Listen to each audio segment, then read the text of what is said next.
So you know that feeling when you first start off playing guitar, right? It's exciting, it's new, it's incredibly fun, and you start to pick it up really quick. You're progressing really fast. You learn your first few chords, you learn a song or two, you start learning how to solo. It's almost intoxicating how quickly you start to pick this instrument up and you fall in love. You fall head over heels for guitar.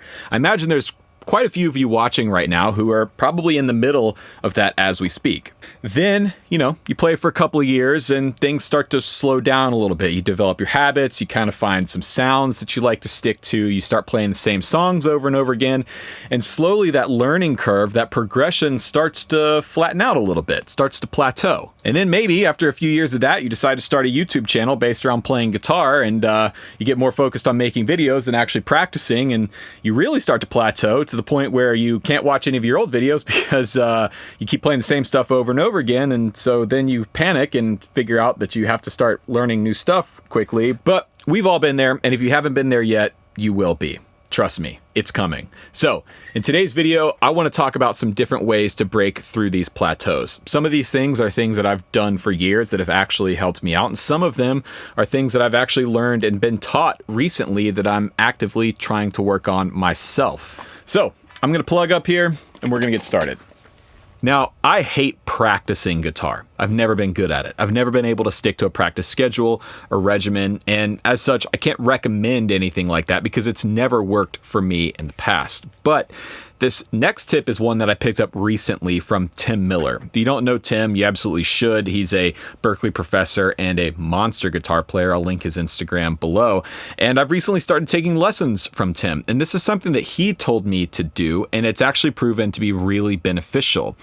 You need to make your own little mixtape. Something that you can practice to every day in a regimen, but something that's fun. You want to take little snippets of songs. Maybe it's a solo from this song, and maybe it's the bridge from this song, and maybe it's another entire song altogether. And you want to stitch them together so that all you have to do is sit down, pick up your guitar, hit play on your mixtape, and it takes you through everything from start to finish. There's no looking up videos on YouTube. There's no scrolling through Spotify trying to find the right part of the song so you can start working on that lick or that solo. You do the work ahead of time so that all you have to do is sit down and start playing. And the idea here is to continually add to it over time. So what might start off as 30 seconds or a minute long, after a few weeks or a few months might end up being 10, 15, 20 minutes long.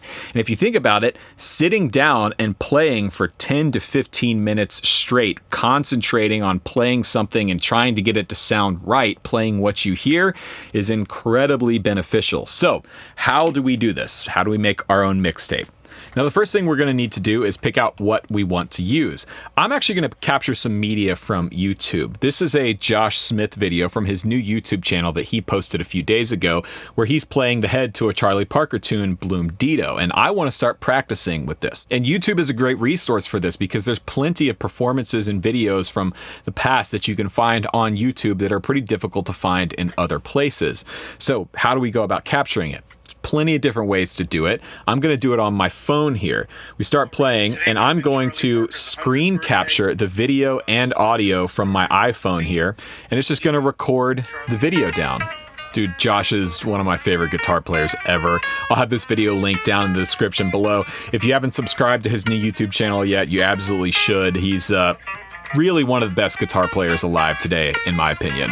So once we have the music selected, we're going to bring it up in either a video editor if you're using YouTube videos like I am, or a DAW, a digital audio workstation, so we can actually edit down and select what clips we want to use and stitch them all together. So I've got Final Cut Pro pulled up here. You can use any editor you want, whether it's iMovie on a Mac or a free Windows editor.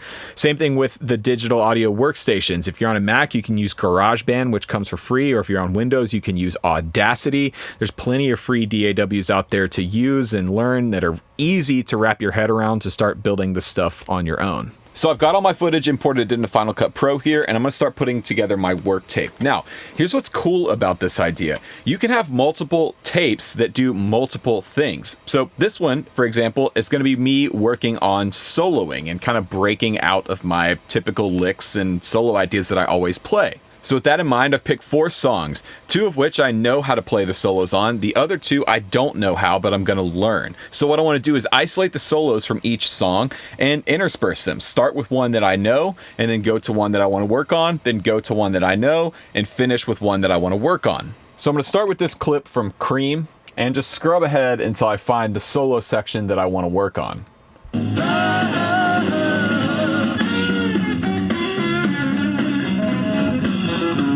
And then when I get to the end of my clip and I start to drop in the next one, I want to make sure I give myself enough time to transition, right? You don't want to change one clip straight into the other. So what I'm going to do is find this portion of Josh's video. And another nice thing of working with a video like this is you can really zoom in to see what the player is doing.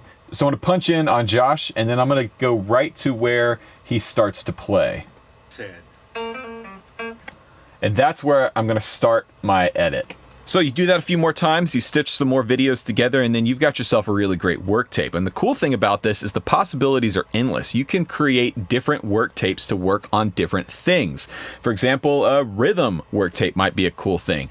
Put together songs or exercises that you love that work specifically on areas of your playing that you need to focus on. You can even do work tapes. I keep calling them tapes. They're not actual tapes, but you know what I mean. You can make work videos that are familiar. They're a list of things that you know how to play, so that you're not constantly having to challenge yourself and stop and work on new things. If you just want to sit down and play something all the way through, you can have a tape for that. Then you can have a tape specifically for wanting to work on and develop new things, a practice tape. This makes it really easy to track your progress because you'll progressively get better and further along in the tape. And I think that's a really cool, I gotta stop saying tape. These aren't tapes. One thing to note here though, you shouldn't be publishing this anywhere. Because you're pulling artists' material from online, this should only be for personal use. You shouldn't be posting it on your Instagram or Facebook page for other people to use. This is for your own personal practice use. So just keep that in mind whenever you're putting these videos together. So, in the middle of this edit, I thought, what does Josh Smith do to break through plateaus? So, I actually reached out to him, and he got back to me really quick. He's in Nashville right now working on a record, but he was kind enough to share with me a couple of things that he likes to do to break through plateaus, and here it is. I have a few things I do to pull me out of that. One is learn songs. Pick an artist that you've always loved, but you realize you've never learned their catalog, and learn 2 or 3 of those songs that you've never sat down and learned. You know, if it's Earth, Wind, and Fire, learn 3 of those songs. They'll inspire you in a way that nothing else can. Just learning somebody's song is a great thing. Another thing I do is I practice rhythm guitar constantly. I'll start a groove in my head. I'll just count 1, 2, 3, and I'll start hearing something. Or it could be a shuffle, it could be a swing, it could be anything. But next thing I know, I start improvising. So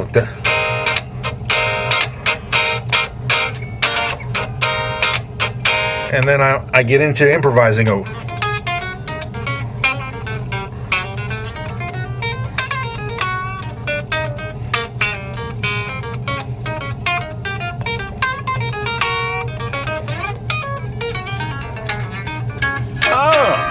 That lick. I gotta save that lick.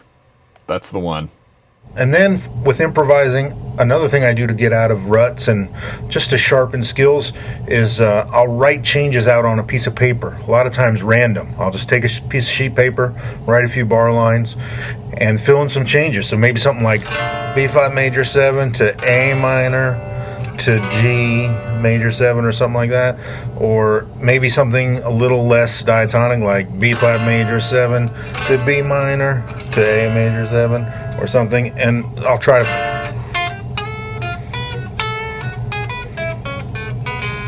and come up with a way to play through it and connect some dots, do some 2/5s, do some stuff just to make some connections happen over some chords that I'm until that minute never probably soloed through. So those few little things help me out, and maybe they can help you out too. Now, I love what Josh was talking about there, and I noticed a common thread between all of those examples.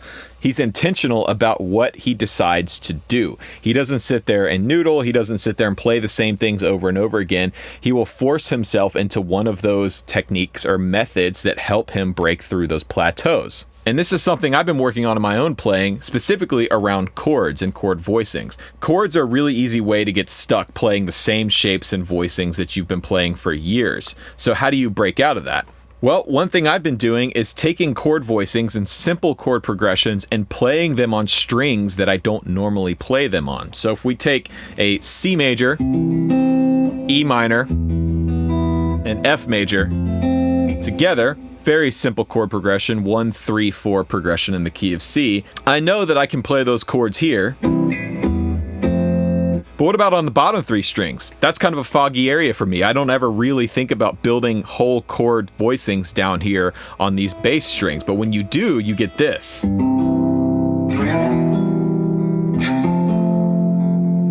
That's a beautiful way to play those 3 chords. And what's happening when I visualize these chords in this position, it's helping to shift my vision and my focus on the fretboard to a new way of viewing these common chord shapes. And then you can start to experiment and build on top of those chord shapes.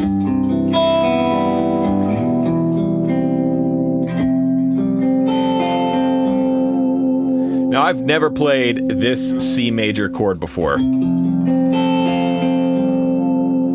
But I got there by intentionally shifting my focus to playing something that I wouldn't normally play. And when you do that, it immediately opens up new ideas. So, if you think you're not getting better at guitar, maybe try some of these things out. If you enjoyed today's video, let me know by leaving a comment down below. What do you do to break out of ruts and plateaus in your playing? I want to know. Huge thanks to Josh Smith for letting me use his video and for showing up in my video. You should absolutely go subscribe to Josh's channel. It's linked down below. He just started out on YouTube not too long ago, and he is a wealth of information for guitar players. He's also got a great video course on blues improvisation that I'll link down below. I actually bought it a few months ago and have been working my way through it. It's awesome, so check that out as well. If you want to support the channel, check out the links in the description box down below. You can find the gear that I use to make these videos down there, and those are affiliate links, so if you buy something, I earn a small commission, which really helps me out in making these videos. Don't forget to follow me on Instagram at Rhett Shull, and don't forget to mark your calendars for September 12th. That is Backstage Live Episode 3. We've got something really cool coming up